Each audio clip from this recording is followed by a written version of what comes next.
बिस्मिल्लाहिर्रहमानिर्रहीम ते अस्सलाम वालेकुम। तुसीं वेख रहे हो पंजाब टीवी 94 ते मैं हाँ तुहाडा अपना अफजल भट्टी। साडे अज दे पंजाबी व्लॉग चढ़दे ते लैंदे पंजाब दे नाल नाल पूरी दुनिया च जिथे जिथे पंजाबी ज़ुबान बोली ते समझी जाती असीं उन्हां नूं जी आयां कहने आ। नाज़रीन, कल असीं कंडक्टर ड्राइवर ते सवारियां ते कीता सी व्लॉग कि कंडक्टर दा की किरदार है, सवारियां दा की किरदार हुंदा है ते ड्राइवर दा की किरदार हुंदा है। तुसीं उन्होंने बहुत पसंद किया, तुहाडी बड़ी मेहरबानी।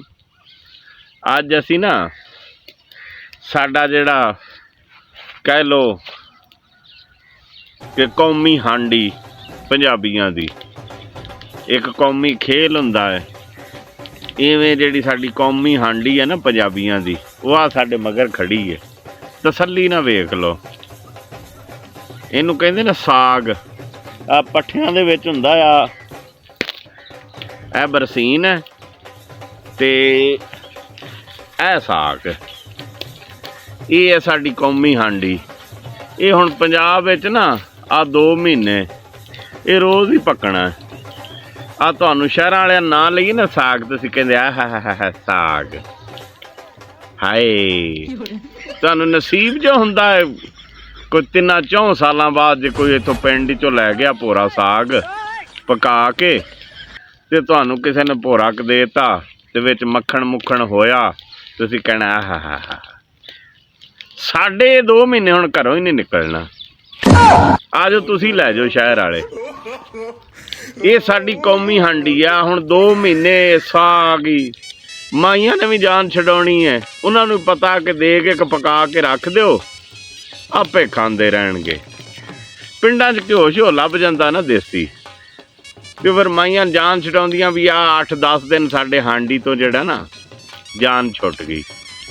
या पकाया फिर 8-10 दिन हांडी ना पकाई पिया रहा, किसे वेले विचों हांडी पका ली, नहीं तो साग खा ला पुत्त, साग खा ला पुत्त। सारा कुछ ही हरा हो जाता है साग खा खा के। आ 2 महीने हुण साडे ना 3 महीने साग ही चलना है, साडी नहीं इन्ने जान छड्डणी। ते तुहानूं ना लईए तुसीं कहंदे जे हाय।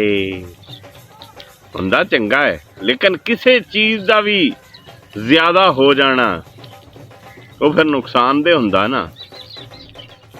ढिड अंदरों हरा जर्द हो जाता है। बल्कि जे तुसीं गौर नाल वेखो ना ते साग वाले बंदियां दे चेहरे भी तकरीबन हरे हो जाते हैं। उदों तक मुक जाता जे जिवें 2-2.5 महीने साग चलदा ना, जे इवें ही एक कोई 2 महीने होर चल जाए ना, 5-1 महीने तो बंदे ग्रीन हो जान, बिल्कुल ग्रीन।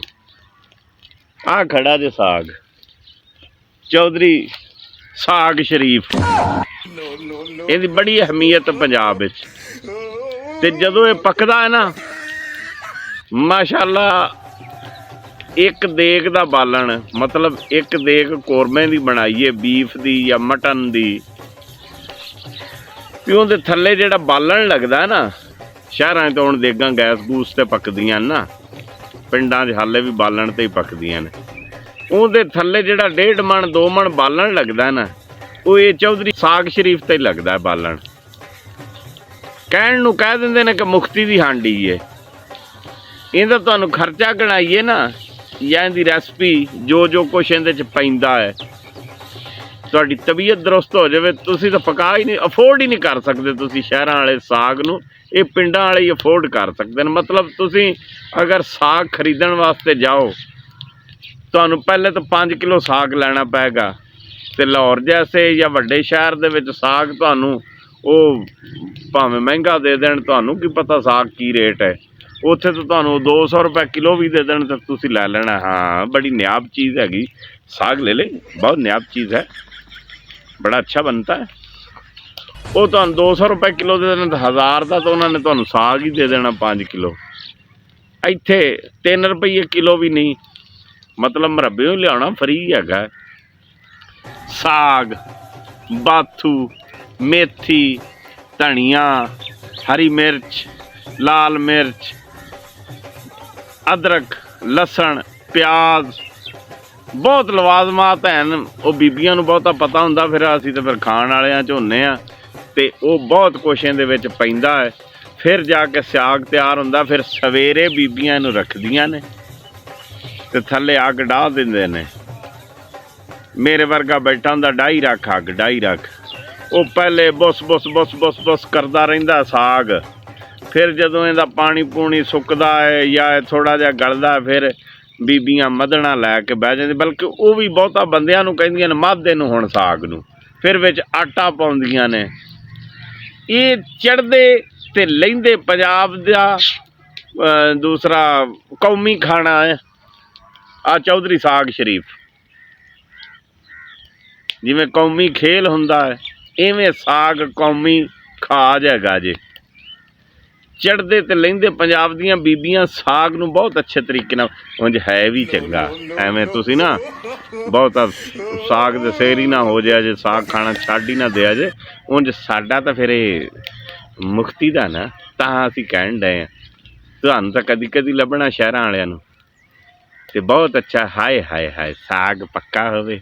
ਆ ਵੇਖ, ਆ ਇਹਦੇ ਮੂੰਹ 'ਚੋਂ ਪਾਣੀ ਕਿਵੇਂ ਆਇਆ, ਆ ਦੂਸਰੇ ਦੇ ਸ਼ੈਕੀ ਦੇ।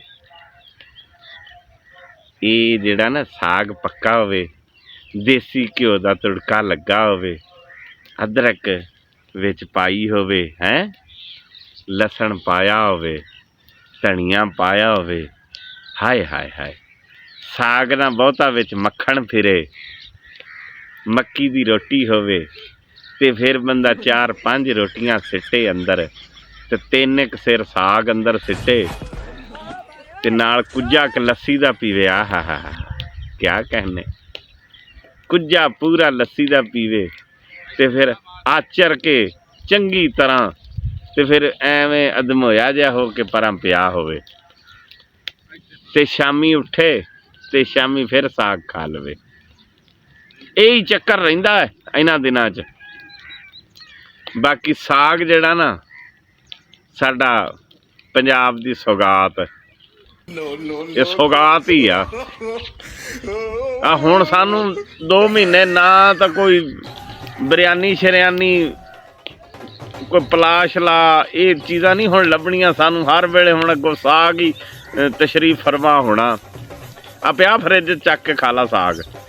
ਅੱਗੇ ਤਾਂ ਬੀਬੀਆਂ ਕਹਿੰਦੀਆਂ ਸੀ ਖਾਂਚੇ ਥੱਲੇ ਪਿਆ ਸਾਗ ਖਾ ਲਾ, ਤੇ ਹੁਣ ਫਰਿੱਜ 'ਚ ਪਿਆ ਸਾਗ ਖਾ ਲਾ। ਆਪੇ ਹੀ ਗਰਮ ਕਰਨਾ ਪੈਂਦਾ ਤੇ ਆਪੇ ਹੀ ਖਾਣਾ ਪੈਂਦਾ। ਖਾਣਾ ਤਾਂ ਆਪੇ ਹੀ ਹੁੰਦਾ, ਗਰਮ ਵੀ ਆਪੇ ਹੀ ਕਰਨਾ ਪੈਂਦਾ।